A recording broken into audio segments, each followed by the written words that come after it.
break rules, even though the current discourse is that rules were made by immoral people to begin with, so you should not follow them. Remember, the think tank tells you what to think. Don't think for yourself. Don't think for yourself. Do what we tell. Whoa! I feel like I was getting in a hypnotic state there, being told to act a way I don't agree with naturally.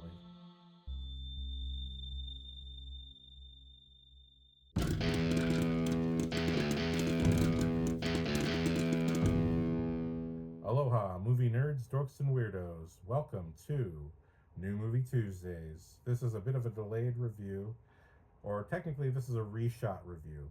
2 weeks ago, I saw Eddington, the new Ari Aster picture, written and directed by Ari Aster. I really loved his movies, Hereditary, Midsommar, Beau is Afraid. I think they're all masterpieces, especially Midsommar, and that one I have a specific relationship to. But for the purposes of this episode, let's just bang it out. Eddington. If you're an Ari Aster fan, I think you got to see this movie so that you can talk to other Ari Aster fans about it. If you're the regular moviegoer, if you don't know anything about Eddington except for the first teaser trailer, or if you haven't even seen the first teaser trailer, Eddington is about a small town sheriff played by Joaquin Phoenix. The town of Eddington is living in the time of the COVID shutdowns. A lot of businesses are closed. People are feeling trapped in their homes. Everyone's wearing the masks like we had to wear 4 years ago. This sheriff, Mr. Joe Cross, he's become sick of the policies that he feels are making people fight against their own neighbors unnecessarily. And an opening scene I do want to talk about is how he's gone to the store to pick up something for his wife. And when he goes to the store, he finds there's an old man being harassed by the staff who are trying to tell him he can't come into the store. And being the sheriff, he walks over, sees what's going on. The old man tells the clerks at the door, "Hey, I cannot breathe with that mask. I cannot do it. I just need to buy some groceries so I can go home." And this is a very legit, real thing. And in this moment, Joaquin Phoenix's character decides to tell him, "Hey, no, let him in, let him shop."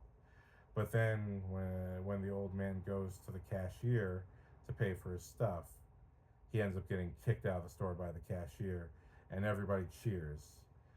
And it's just one of these like unfortunate moments. You realize there's a lot of people affected by the COVID shutdown who are sort of needlessly harassed like this. And I'm not saying that we shouldn't respect ordinances or health code concerns, but in the case of this old guy, he really couldn't breathe with the mask, otherwise he would, right?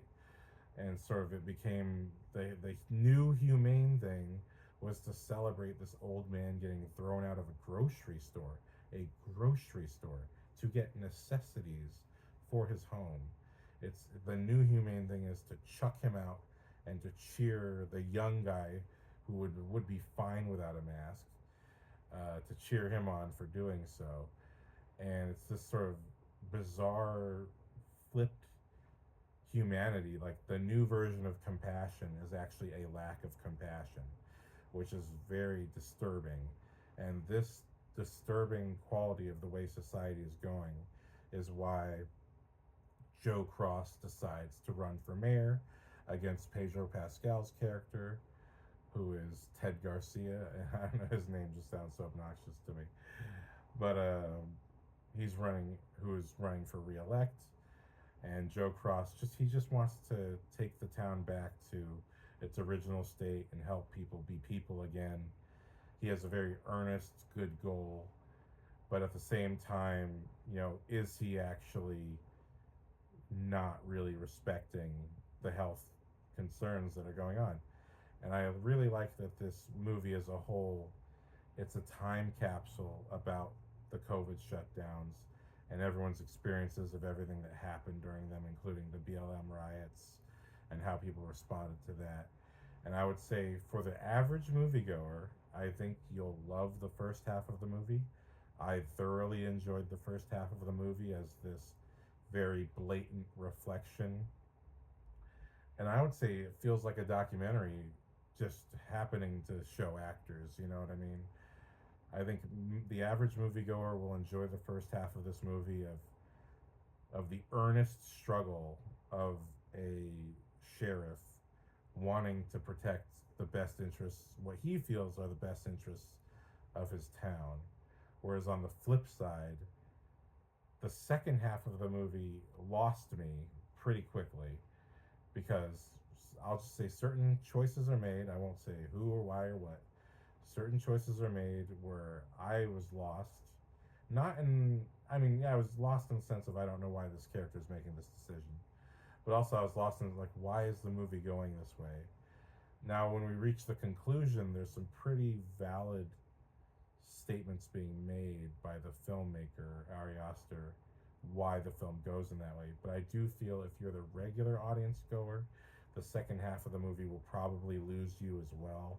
Just looking at people's reaction to Beau is Afraid, which I thought was fantastic from beginning to end, but I understand, like, every time I've watched that movie with someone or talk about it with someone, people just don't get the movie. They think, they have all these feelings on the movie. I am going to talk about these movies at some point. But I just want to say, if you're an Ari Aster fan, I think you should watch it just for the sake of talking about it with other Ari Aster fans if you meet them. But if you're a regular audience goer, I say at least watch the first half. And, if you decide that you don't like where the movie's going after that point, you do what you got to do. Maybe sneak into Superman after. Oh no, don't sneak in. Don't break rules.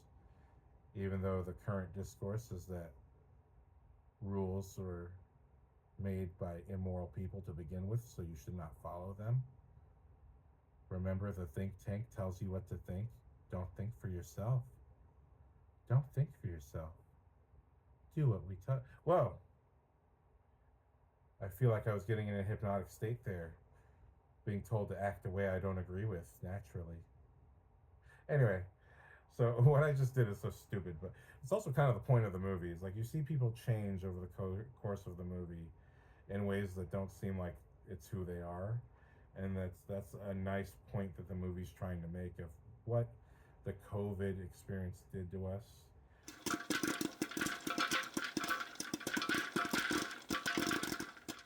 I'm a very socially anxious person. I can behave well enough with a small handful of people, but once I get around a lot of people, like, my brain will go from calm to slowly just this animalistic. I can't take being around this many people.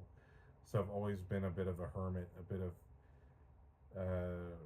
just a bit of a person who prefers his introversion over being around other people. It's just, I can't take it to a certain, even sometimes just one person's too much sometimes. So I just keep to myself. But I remember just before COVID started, I thought to myself, you know what, Matt, you want a girlfriend, you want a life. It's time for you to get your butt out there and interact with people. And immediately, 5 days after that thought, is when the world shut down for COVID.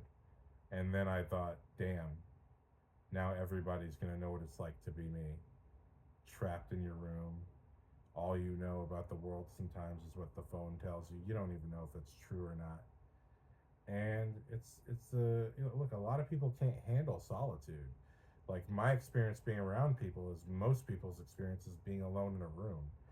And you see how it's just, there's this term called cabin fever. When people are locked or confined to a space for too long, it can lead to madness. It can lead to changes in behavior that are unhealthy, that are either destructive or self-destructive or both. That this is a real thing that happens to people.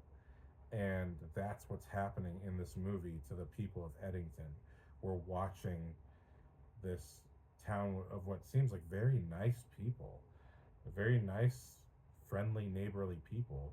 We're watching this town slowly get eaten up by cabin fever. And I think that's what the first half of the movie does perfectly. perfectly. And then the second half of the movie, I don't know what to go into without spoiling. So, that being said, my recommendation is yes for Ari Aster fans, halfway for regular moviegoers. If you're a regular moviegoer, I really think you're going to get a lot out of the first half. I think the movie has a lot to say. And even the second half is still making the same point, but it goes so radical. I'm like, this is why people didn't like Beau Was Afraid. But nonetheless, I have a playlist at the bottom of my homepage. I recommend checking it out. It's called Why It's Great Radio. My original podcast is Why It's Great, where I celebrate what makes movies great, my favorites, and all that stuff. And I'm going to be bringing that back maybe by the end of the year. We'll see. Why It's Great Radio is going to be where I'm putting interviews of filmmakers or just things I think are interesting that I think if you're a filmmaker or if you just want to understand movies or understand where a filmmaker was coming from, that's where Why It's Great Radio is going to be. It's going to be there as just an instant resource for you to see storytelling the way I see it, which is all about the filmmakers themselves. Get it from the horse's mouth so that you can look at it again and go, oh, that's what you're talking about.